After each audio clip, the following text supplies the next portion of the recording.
Como vai você? Eu me chamo Pastor Eduardo Salotti, eu sou aqui da comunidade Adoração e Graça na cidade de Guarulhos, sou pastor desde o ano de 2002 e participei de uma formação de coaching no ano passado e hoje eu sou um coaching pela FEBRACIS, Federação Brasileira de Coaching. Por ser pastor desde 2002, eu tenho procurado aprender técnicas que possam levar as nossas igrejas, as nossas comunidades a se empoderarem com as ferramentas dadas pelo Senhor através da sua palavra, com isso fazendo que o nosso rendimento, o nosso aproveitamento, a nossa performance, ela seja infinitamente melhor. Pastor, meu amigo, ou você que é líder de algum departamento na sua igreja, o que nós mais vemos hoje em dia, em geral, são pessoas mal treinadas. Se você for a um atendimento público e é mal atendido, aquilo é basicamente falta de treinamento. Se você for até serviços que são prestados a céu aberto, serviços que são prestados dentro de departamentos, até em lojas que são de propriedade particular, o que falta é treinamento, porque sempre que nós passamos por treinamentos, nós entendemos visão, missão e valor de quem nos contratou, de quem nos chamou, e vamos nos enquadrar naquilo. E aí o que a gente vê hoje em dia no mundo cristão, no mundo evangélico? Pessoas destreinadas. O evangelho ele tomou uma proporção gigantesca no Brasil, e com a demanda do crescimento, nós líderes não temos nos preocupado mais com o treinamento dessas pessoas. Por exemplo, muitos de nós abrem igrejas e aquelas igrejas de repente chegam pessoas de todos os lados, cada uma com um tipo de visão e de noção de reino de Deus. E se essas pessoas não forem treinadas para andar na sua visão, no seu jeito de ver o reino de Deus, cada um vai tentar implantar um pouquinho daquilo que aprendeu numa outra denominação. E aí o que acontece? Nós nos tornamos uma igreja sem uma identidade, uma característica que identifica o teu povo ou a sua visão, pastor. E nós sabemos pelas nossas próprias experiências, sem treinamento adequado não há desenvolvimento, não há crescimento. E eu tenho procurado aplicar algumas dessas técnicas, alguns desses métodos na nossa própria igreja. Nossa igreja é uma igreja que trabalha em células, só que esse método ele é um método aberto, se aplica em igrejas pentecostais, se aplica em igrejas de célula, ele é aplicável em qualquer tipo de denominação, porque ele é totalmente pautado na palavra de Deus. Hoje, o nosso treinamento de alta performance ministerial, ele conta com 8 sessões. Basicamente, nós precisamos de 8 semanas para dar essa introdução a esse treinamento, fazendo com que as pessoas comecem a enxergar, a perceber o reino de Deus por outro prisma, por outro ângulo, e imergindo um pouco mais intensamente na palavra de Deus. Porque todo o treinamento que nós precisamos para a nossa vida pessoal, para a nossa vida profissional, para a nossa vida como um todo, vai passar inevitavelmente pela palavra de Deus. E na palavra de Deus nós encontramos o Senhor Deus e o Senhor Jesus ministrando coaching com seus profetas, com seus apóstolos, com seus reis, com seus sacerdotes. E tem uma passagem lá no primeiro capítulo de Josué, e é um dos trechos da sessão que se chama Combatendo a Falta de Motivação e o Desânimo. Esse é um dos módulos do nosso curso, que é feito em uma aula de aproximadamente 1h30, 2 horas, que basicamente ele está no livro de Josué, capítulo 1. Pensa comigo, quando Deus decide que Josué seria o líder, Josué caminha com Moisés durante muitos anos, ele é o general do exército de Israel, e Moisés, o grande líder, o homem que todos se reportavam, o homem que era a voz de Deus no meio do povo, o homem que encabeçava todo aquele projeto gigantesco de êxodo, da saída do Egito até a introdução na Terra Prometida. Moisés morreu. Moisés, por algumas situações, ele morreu. E Josué se vê parado no meio do caminho. Para trás está toda aquela trajetória que ele trilhou junto com Moisés. Para frente está o futuro, a Terra Prometida, a palavra de Deus liberada e impressa para Josué. Josué com a sua espada na mão, basicamente entraria na terra prometida, expulsaria aqueles moradores e tomaria posse da terra prometida. É fácil assim, no papel, porque Josué ele se vê sem a sua maior referência. Josué ele se vê olhando uma nação que está à sua frente, poderosa, rica, já estabelecida. Haviam gigantes naquela terra, porque 40 anos antes ele havia entrado naquela terra. Então Josué dá aquela empacada. Josué, ele pasmou, ele se espantou. Não é isso que Deus diz para ele? Não pasmes nem te espantes. Só que ele estava lá parado. E como que Deus trata essa condição com Josué? Aí a gente vê Deus dizendo para o Josué: Josué, meu servo Moisés é morto. Agora cabe a você tomar esse povo e liderá-los até a posse da terra prometida. Não te mandei eu? Aonde pisar a planta do teu pé, eis que eu vou-lhe tenho dado. Então Deus trabalha algumas coisas que hoje nós trabalhamos no coaching, que é você estabelecer uma visão positiva de futuro. Por vezes o nosso ministério, nossos obreiros, eles ainda estão vivendo num passado, eles estão vivendo as suas frustrações que eles tiveram nos seus antigos ministérios. Eles ainda trazem à baila situações que eles, porque eu fui humilhado, porque eu fui colocado numa situação de vexame na outra igreja, porque eu não fui bem aproveitado na outra igreja. Só que ele já passou daquela fase e está na tua igreja, só que ele está estagnado, parado, paralisado. Deus pega Josué, chama Josué e diz: Josué, escute aqui, aonde você colocar a planta do teu pé, eu entrego na tua mão. Ninguém vai ficar diante de você todos os dias da tua vida. Assim como eu fui com Moisés, eu serei contigo. E aí Deus começa a dar um tratamento de coach para Josué. Eu quero que você não se escandalize com isso. Caminha comigo aqui pela palavra. Quando Deus diz para ele: olha, você vai dominar de tal rio até tal rio, de tal terra até tal terra, todo esse termo eu entrego na sua mão. O que Deus está imprimindo na vida de Josué? Uma fé extraordinária. O que é fé?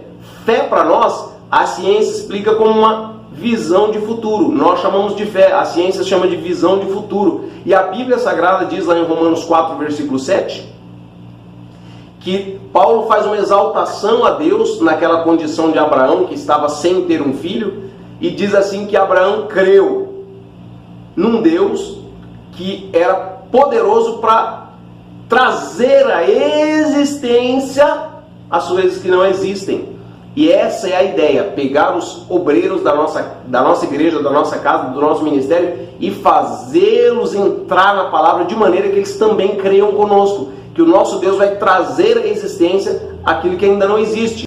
Josué está lá parado. O que significa isso? Quando nós estagnamos na vida, significa que nós estamos olhando para trás. Quando nós estagnamos na vida, se você parar para fazer uma autoanálise, você está pensando como era bom, como havia sido bom, como mais pessoas oravam, como as pessoas eram mais fervorosas. Só que 20 anos atrás, 10 anos atrás, 5 anos, já passou. Era um outro tempo, era uma nova formulação, era uma outra metodologia.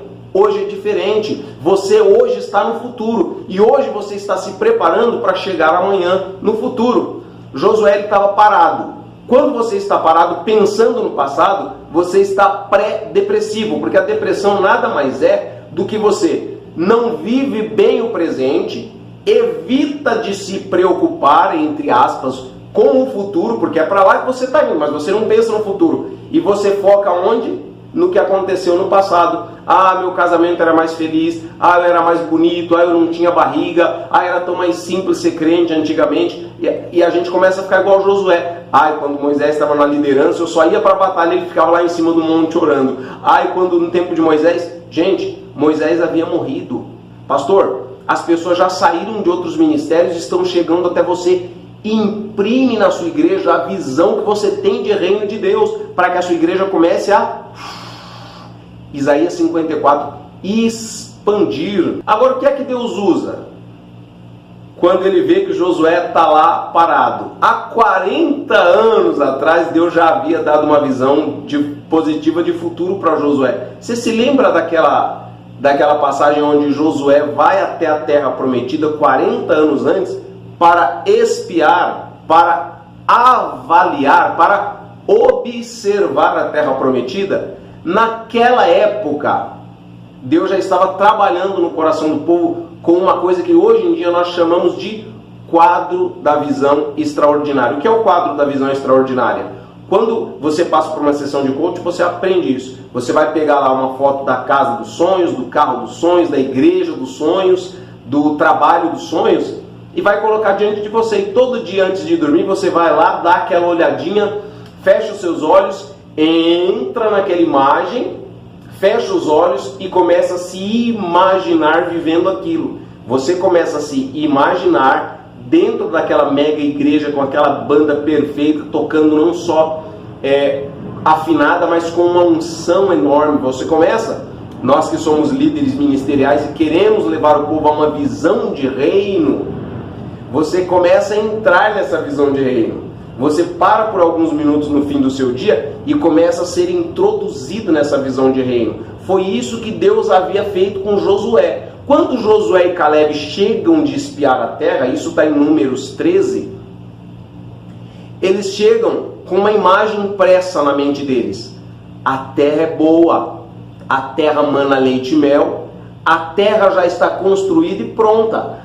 Os gigantes que estão lá, nós vamos expulsar, porque Deus já nos disse que vai nos expulsar. E eu fico imaginando como eles alimentaram essa fé para depois de 40 anos, Josué e Caleb ainda quererem aquela terra prometida.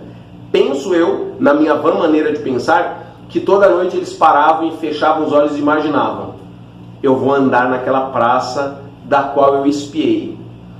Caleb herdou Hebron. Imagina Caleb na calada da noite conversando com seus filhos ao redor da mesa, de mãos dadas, orando pelo alimento e dizendo: filhos, o Senhor nos prometeu uma terra que mana leite e mel, e eu já sei no condomínio que nós vamos morar lá na terra prometida, porque aqui no deserto, meus filhos, nós estamos comendo do que vem do céu, que é provisão de Deus, mas na terra prometida, a terra por si só, ela mana fertilidade. Nós vamos ser agricultores, nós vamos ser pecuaristas, as nossas vacas vão produzir, os nossos bezerros vão ser cevados, maravilhosos para o churrasco. E aí ele começa a discorrer sobre Deuteronômio 28, por exemplo: a vossa amassadeira vai dar mais pão do que aquilo que normalmente dá. Então, Caleb e Josué começam a se fortalecer no Senhor, chamando à existência aquilo que ainda não existia, trazendo à realidade aquilo que era um fato só na mente deles. E aí Deus começa a trabalhar com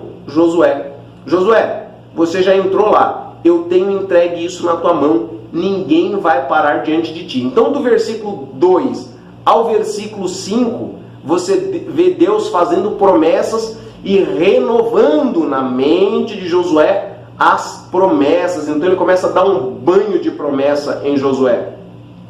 Qual que é a ideia do curso de formação de pessoas de alta performance? É fazer com que essas pessoas mergulhem na palavra de Deus e tragam de volta as promessas de Deus, porque existem promessas poderosas. O mundo aguarda ansiosamente a manifestação da igreja que veio para trazer vida, e as nossas igrejas estão pequenas, mirradas, as pessoas sem vontade de estar lá, e a culpa é nossa, que não somos treinados e não treinamos, não preparamos o nosso povo, mas queremos resultados. Chegou a hora da mudança. Esse curso, esse treinamento veio para mudar a história da sua denominação. Deus começa a trabalhar com Josué assim: Josué, estabelece meta, propósito, objetivo. Que é uma meta? Até o fim do ano eu quero 20 membros a mais nessa igreja. Vamos trazer para a nossa vida pessoal? Até o fim do ano eu quero ter R$1.000 de renda extra. Até o fim do ano eu quero ter feito essa reforma tão sonhada da minha casa. Isso é meta. A meta tem que ter data, a meta tem que ser específica, a meta tem que ser desafiadora, a meta tem que ser realista, a meta tem que ser ecológica, boa para todo mundo. Então Deus começa a falar com Josué: Josué, você tem uma meta: passar o Jordão com todo este povo. Qual é a meta de Josué? Passar o Jordão com esse povo.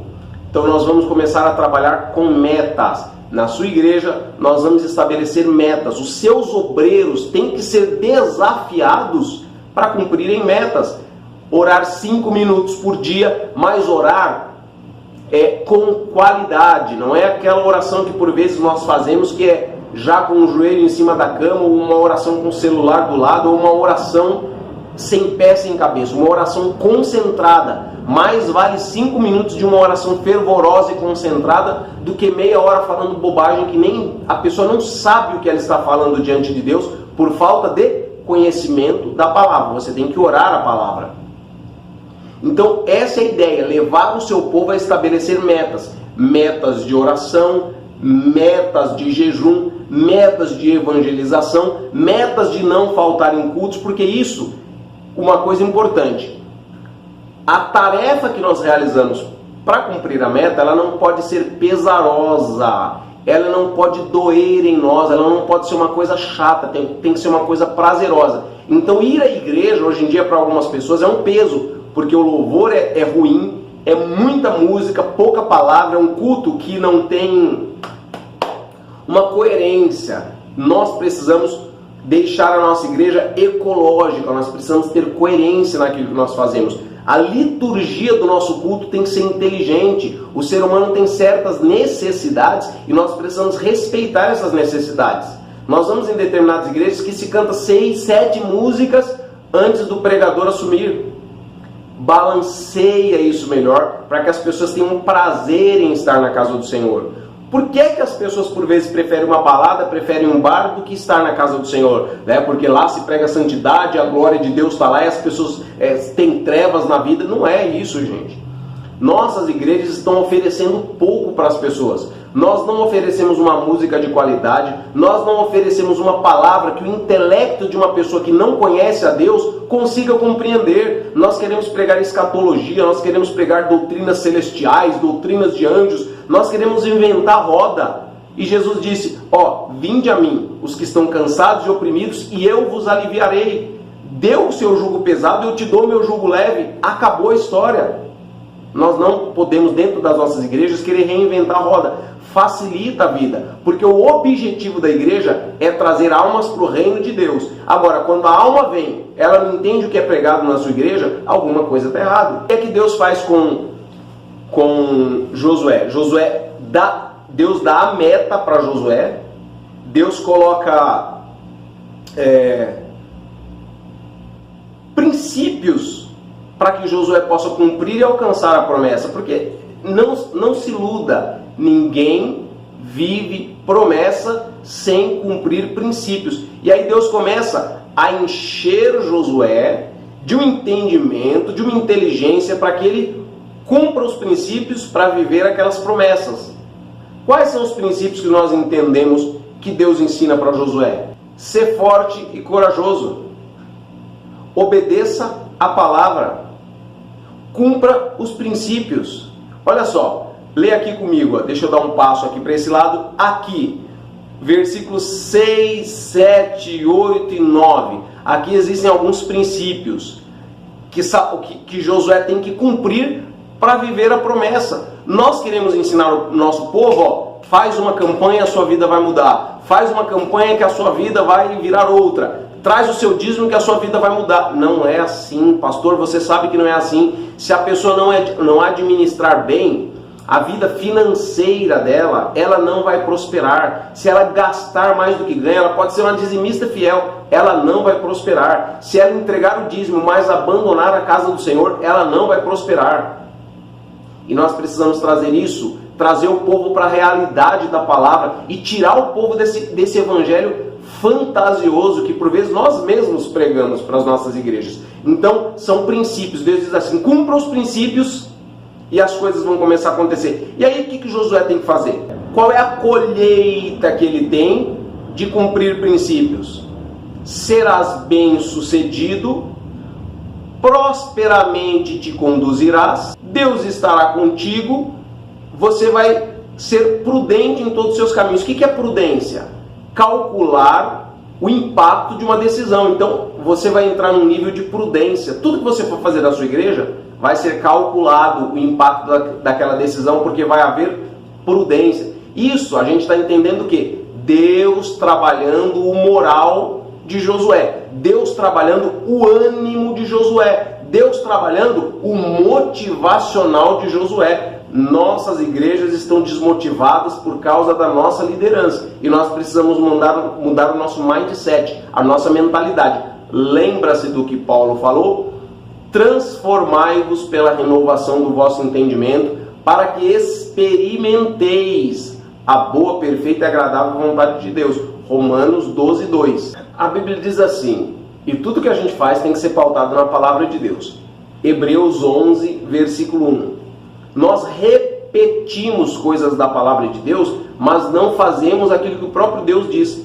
Medita nela dia e noite. O que é meditar? Meditar é você parar e pensar na palavra. Às vezes a gente fala, vamos meditar. Meditação parece uma coisa de yoga, de budismo. Meditar é um mandamento bíblico. Medita na minha palavra. Pensa sobre os mandamentos que eu deixo na minha palavra.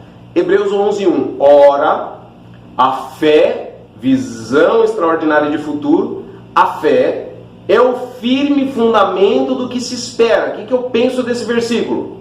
Se a fé é a base do que eu espero, o que é que eu estou esperando? Porque se eu já fiz a base do que eu estou esperando, vai chegar. Se eu fiz o alicerce do que eu estou esperando, vai chegar. Isso só acontece comigo. Eu mereço mesmo, viu? O povo diz que pior do que tá não fica. Olha aí, piorou tudo pro meu lado. Esse governo que entrou é o pior que tem. Olha, eu tô vendo já crise esse ano.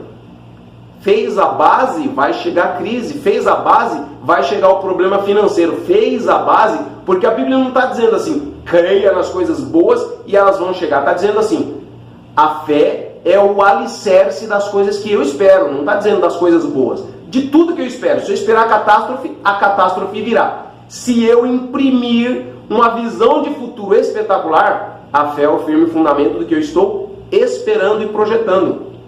Segunda parte do versículo. E a prova daquilo que não se vê. Como é que se prova algo que não se vê? Mais uma vez a gente vai entrar no que a ciência prova, que a Bíblia já dizia. O mural da vida extraordinária. Lembra lá que você colocou a foto do cruzeiro que você vai fazer, a viagem internacional, o carro, a casa, a igreja dos sonhos, a família dos sonhos? A fé é isso, é a prova. Quando você fecha os olhos, experimenta fazer isso hoje. Na hora de você dormir, vai para a sua sala, no escurinho, só você, põe a mão no seu peito, fecha os seus olhos e começa a mentalizar o quadro da vida extraordinária, o mural da vida extraordinária. Pensa na casa dos sonhos, respirando fundo e totalmente imerso nessa visão. É a prova das coisas que se não veem. Veja você entrando nessa casa. Como é essa casa? O portão é de controle remoto? Com qual carro você está entrando nessa casa? Só que eu quero que você sinta. Segura no volante desse carro, é de couro. Qual é a marca que está impressa aí, bem no centro do volante do seu carro? Como é o painel desse carro? Qual é a cor desse carro? Desce desse carro. O seu cachorro já veio e deu um pulo em você dizendo bem-vindo. Você está entrando nessa casa. Como é essa sala? Porque você acabou de passar por um jardim maravilhoso. Talvez você já passou até próximo da piscina da sua casa. Sente isso. Sente esse momento. Veja se é de noite, sinta-se à noite, sinta se é um dia frio ou se é um dia quente. Eu queria que você desfrutasse de tudo isso. Perceba dentro dessa casa, é uma casa de andar, é uma casa assobradada, é uma casa térrea. Ela é toda avarandada. Entra na tua visão. A fé é a prova das coisas que eu não vejo. Eu não estou vendo, mas eu tenho prova que vai acontecer porque eu estou sentindo. Quando você entra nessas visões extraordinárias, você sente a cura do seu corpo. Você sente você sendo um ministro de libertação. Você sente cantando para dezenas de milhares de pessoas. Quando você entra no seu sonho, quando você entra no seu quadro da visão extraordinária, você vai cumprir a palavra de Deus, trazer à existência o que não existe, a prova daquilo que não se vê. Olha o que Paulo escreve na segunda carta dele aos Coríntios 5:7. Nós, querido, não andamos por vista, mas andamos pela fé, pela visão extraordinária de futuro. Olha o que a palavra de Deus diz. O Senhor quer te trazer para um nível sobrenatural de realização. Nós precisamos treinar o nosso coração, nós precisamos treinar a nossa mente, nós precisamos treinar os nossos olhos. Urso e leão é treinamento para você se sentar no trono. Golias é treinamento para você se assentar no trono. Saul é treinamento para você se sentar no trono. Deus pega Josué e mostra os princípios, dá uma visão extraordinária. A partir daquele dia, Josué entra na terra prometida, expulsa aqueles moradores. E lá em Josué capítulo provavelmente 14, você vai ver Caleb dizendo: Josué, meu amigo, você se lembra quando nós entramos e espiamos essa terra, que Moisés disse que me daria a terra de Hebron? Hoje, Josué, eu tenho 85 anos de idade. Caleb dizendo para Josué: mas como era a minha força para ir à guerra e voltar, ainda é hoje. Eu vou morar em Hebron, eu vou tomar posse da terra prometida. Eu sinto aqui a graça de Deus na minha vida, porque eu sei que a nossa história, ela pode e ela vai mudar através desse posicionamento que nós vamos tomar.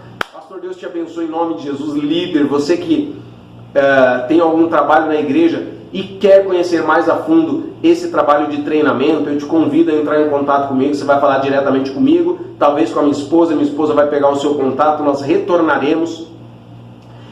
Esse trabalho que a gente desenvolve, ele tem um custo, mas é um custo irrisório pelo tamanho do crescimento que você vai ter ao longo dos anos. Ao longo dos anos, exatamente. Você vai plantar isso e a sua igreja pode aumentar 10, 20 ou 100% em 12 meses, por causa do posicionamento, do treinamento, da visão. Nós vamos ajudar a identificar todas as dificuldades que você tem enfrentado, que a sua membresia tem enfrentado. Nós vamos ajudar a identificar aonde a sua igreja está gastando muito tempo e recurso e não tendo frutos, e vamos mostrar para você, muito provavelmente, um novo caminho, uma nova estratégia de crescimento e de investimento. Eu gostaria realmente de que você pudesse contar conosco, e a minha oração é que o Espírito Santo possa abençoar a sua vida de forma sobrenatural. Eu sou o pastor Eduardo Salotti, Deus abençoe a sua história, viu?